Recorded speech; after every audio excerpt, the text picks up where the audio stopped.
નમસ્કાર, આપ જોઈ રહ્યા છો જેકેએસ ન્યૂઝ ગુજરાતી. વાત કરીએ તો કેશોદ ખાતે જ્વલનશીલ પદાર્થના વિક્રેતાઓને ત્યાં સ્ટેટ મોનિટરિંગ સેલ અને સ્ટેટ પુરવઠા વિભાગના દરોડા. સતત 15 કલાક ચાલેલા સ્ટેટ મોનિટરિંગ સેલની સંયુક્ત કાર્યવાહીના વિક્રેતાઓને સાથે રાખી અધિકારીઓની અનેક સ્થળે તપાસની કાર્યવાહી. પુરવઠા વિભાગની સંયુક્ત કાર્યવાહીમાં આશરે 41,75,000 કિંમતનું 12,500 લીટર જ્વલનશીલ પેટ્રોલિયમ પદાર્થના જથ્થાને સીઝ કરવાની કાર્યવાહી કરાઈ હતી. વિજિલન્સની કાર્યવાહીમાં જ્વલનશીલ પદાર્થ ભરવા આવેલા ટ્રક, ડીઝલ પંપ, મશીનરી સહિત તેમને લગતી સાધન સામગ્રીને જપ્ત કરી સીઝની કાર્યવાહી કરાઈ હતી.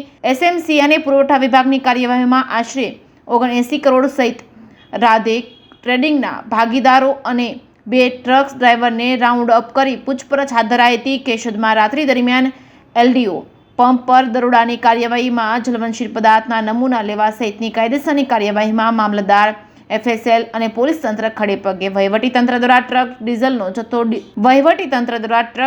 જથ્થો, ડીઝલ ભરવાનું પમ્પિંગ મશીન સહિત મુદ્દામાલ કબજે કર્યો હતો. વિક્રેતાઓ દ્વારા મળેલો પરવાનો 4 મહિના પહેલા પૂરો થયો હોવાનું મનાય છે. જિલ્લા પોલીસ અને સ્થાનિક પોલીસ સહિત પુરવઠા વિભાગને અંધારામાં રાખી સ્ટેટ મોનિટરિંગ દ્વારા કરવામાં આવી રહી છે સફળ રેડ. જેતપુર સોમનાથ ફોરલેન રાષ્ટ્રીય ધોરીમાર્ગ પર ઠેર ઠેર શંકાસ્પદ પદાર્થોનું ગેરકાયદેસર રીતે તંત્રની મીઠી નજર તળે વેચાણ થતું હોવાનું જગ જાહેર. કેશોદ પોલીસ સ્ટેશનમાં 10 શખ્સો વિરુદ્ધ ગુનો નોંધી જૂનાગઢ જિલ્લા એસઓજીને સોંપવામાં આવી છે તપાસ. જેકેએસ ન્યૂઝ ગુજરાતી સાથે રાજુ પંડ્યા, કેશોદ.